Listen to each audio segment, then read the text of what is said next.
বন্ধুরা সবাই উঠে পড়ো ভোর হয়ে গেছে। মুরগি ডাকছে, দেখো মুরগি ডাকছে, তোমরা উঠে পড়ো। আমি চা বসিয়ে দিয়েছি, তোমরা চা খাবে চলে এসো। এই মুহূর্তে যারা যারা দেখছো আমার ভিডিওটা সবাই একটু চা খাবে চলে এসো। আর মুরগি তো ডাকছে, তোমরা শুনতে পাচ্ছ, আমার সাথে সাথে তোমাদেরকে ডাকছে। চা হয়ে গেছে, চা খাওয়ার জন্য চলে এসো সবাই। এখন সকালবেলা চলে এসেছি রান্নাঘরে। তো তোমরা সবাই কেমন আছো? আমি ভালো আছি, অনেক অনেক ভালোবাসা তোমাদেরকে। যারা যারা এই মুহূর্তে দেখছো সবাই একটু পুরো ভিডিওটা দেখো স্কিপ না করে, তাহলে দেখতে ভালো লাগবে। যারা নতুন বন্ধু জয়েন করেছো আজকে আমার চ্যানেলে, তো তারা সবাই একটু সাবস্ক্রাইব করে পাশে থেকো। আর এখন দেখো রসুন দিয়ে ডাল সম্বার দিয়ে দিলাম, ডাল ছুঁকে দিলাম, ছোক দিলাম। তো এখন এবার রান্না হবে সয়াবিনের তরকারি। আর এই মুরগিটা ভোরবেলা ডাকে না বন্ধুরা, সারাদিন ডাকে। ভোরবেলা যদি ডেকে দেয় তাহলে ঘুমটা ভাঙে, কিন্তু এই মুরগিটা প্রত্যেক দিন সারাদিন ডাকবে। কি করা যায় বলো তো? ও সারাদিন ডাকতে থাকে, আমরা ও ডাক শুনতে থাকি, আর সব ভিডিওতে ওই ডাক শুনতে পাবে, কিছু করার নেই, প্রকৃতির দান, কিছু করার নেই। তো যাই হোক, সয়াবিনটা সেদ্ধ করে নিলাম আর ডালটা হয়ে গেছে। ডালটা আমি গ্যাসটা অফ করে দিলাম। এখন আমি দেখো আলু কেটে নিয়েছি, আর উচ্ছে আলু ভাজা হবে। উচ্ছে আলুটা ভাজা আমি কিভাবে করব দেখো, ভাতও হয়ে গেছে।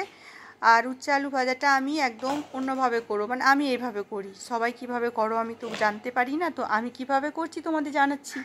তো চলো, দেখেছো মুরগির ডাক কিন্তু শুনতেই পাবে, ঠিক আছে?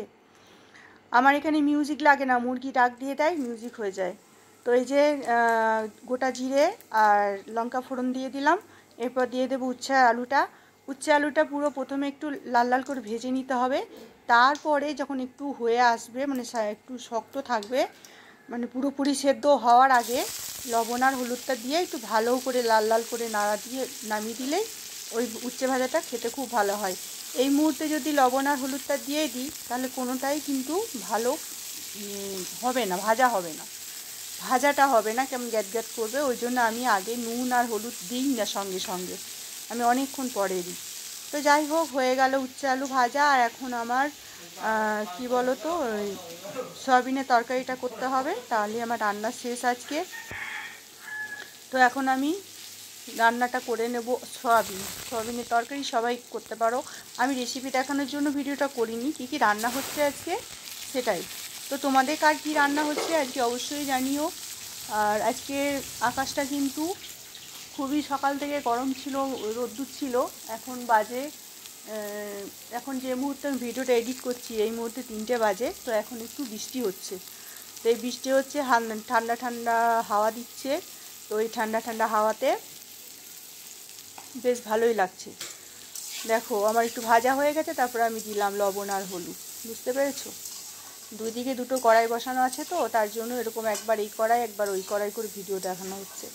তো এইভাবে ভাজলে কিন্তু তারপরে একটু পোস্ত ছড়িয়ে দেবে, যারা পোস্ত দিয়ে খেতে ভালোবাসো। আমরা পোস্ত দিয়েই উচ্ছে ভাজা খাই, যেদিন থাকে না পোস্ত সেদিন তো এমনি খেতে হয়, বাকি বেশিরভাগটা আমরা পোস্ত দিয়ে উচ্ছে ভাজা খাই। আর এদিকে তরকারিটা হচ্ছে। তো বন্ধুরা আজকে খাওয়াটা কেমন হলো বলো? আমাদের নর্মালি করেছি, আর প্রত্যেক দিনই মাছ হয়। তো মাছ খেতে রোজ দিন ভালো লাগে না, মাঝে মাঝে মনে হয় ডাল তরকারি, ডিম ভাজা, উচ্ছে ভাজা, এই ভাজাভুজি এসব দিয়ে খাই। কোনো দিন চাটনি, এখন তো গরমকালে চাটনি থাকবেই। তো সয়াবিনটা কীভাবে রান্না করছি দেখো, প্রথমে আলুটা ভেজে নিলাম, মশলা দিয়ে দিলাম, আদা রসুন পেঁয়াজ যা যা দেওয়ার। আর কি হচ্ছে ওটা, চিনি, লবণ আর হলুদ আর লঙ্কা গুঁড়ো, এগুলো আর কিছু না। সয়াবিনটা দিয়ে দিলাম, সয়াবিনটা আগে ভেজে নিতেও পারো, আমি একবারে দিয়ে দিলাম।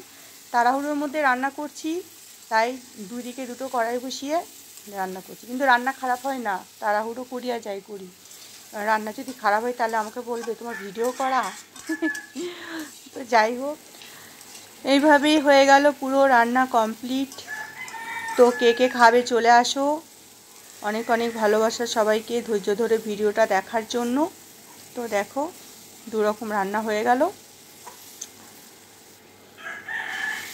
চেষ্টা করি কম তেল দিয়ে রান্না করার, কিন্তু হয় না, মাঝে মাঝে তেল বেশি হয়ে যায়, মাঝে মাঝে আবার একটু কম তেল দিয়ে রান্না করি। আর এই যে রান্না বান্না সব কমপ্লিট হয়ে গেল, এখন আমি যাব, দেখো রেডি হয়ে গেছি, এবার আমি বের হব। তো এখন আমি বের হয়ে যাচ্ছি, দেখো। আমি আগের থেকে অনেকটা রোগা হয়ে গেছি, জানো কি বলবো। কেন রোগা হয়েছি, একটু টেনশানের মধ্যে রয়েছি, তার জন্য একটু রোগা হয়েছি। অনেক কিছু প্রবলেম, শরীরও খারাপ। তো এখন আমি চলে যাব পার্লারে। তো তোমরা সবাই ভালো থেকো, সুস্থ থেকো। তো চলো আমি চলে যাচ্ছি পার্লারে। আর নতুন পার্লার তো তোমাদের দেখিয়েছি, অনেকেই জানো, যারা জানো না তারা আমার পার্লারের ভিডিওটা দেখে এসো, কেমন হয়েছে পার্লার। ঠাকুর নমস্কার করে নিলাম।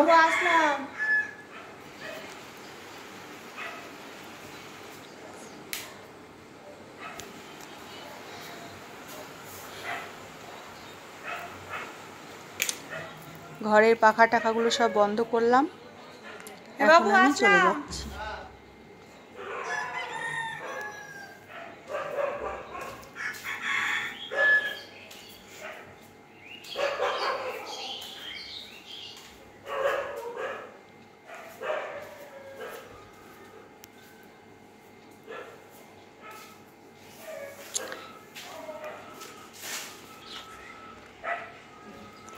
বাইরে যা রোদ্দুর, ছাতা নিয়ে রোদ্দুরে যেতে হবে।